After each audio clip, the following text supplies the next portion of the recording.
नमस्कार सबैजनालाई।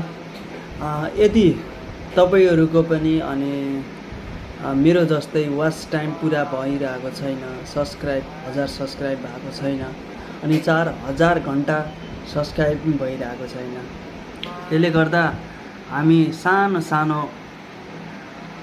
युजरहरूलाई चाहिँ धेरै नै गाह्रो हुन्छ। युट्युबमा 4000 भ्युज हर्स टाइम पुगाउनको लागि।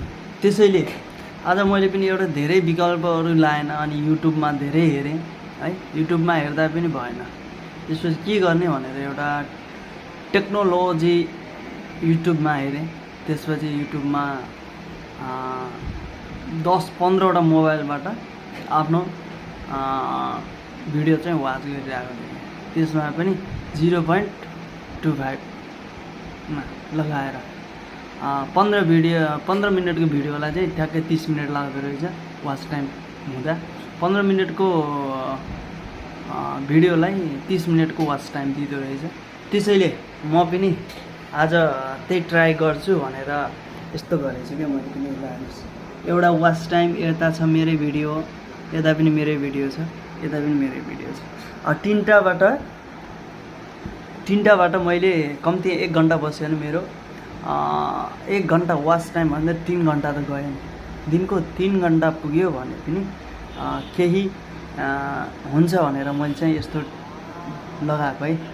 तर सपोर्ट आइडी भयो भने त ठिकै हो, सपोर्ट आइडी भएन भने पनि तपाईँहरूले यस्तो गर्दा हुँदो रहेछ क्या। मैले पनि मेरो साथीले सिकाएको, त्यसपछि युट्युबमा हेरेर मैले पनि गर्न लाग्यो अहिले।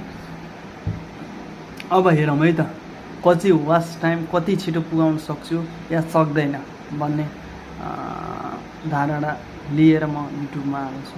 म पनि अलिअलि सानो युजर हो, भर्खर बल्ल युट्युब एकाउन्ट त खोलेको धेरै वर्ष भयो, तर मैले युट्युबको सदुपयोग गरेको थिएन। युट्युब भन्ने मलाई त्यति थाहा थिएन। अहिले लगभग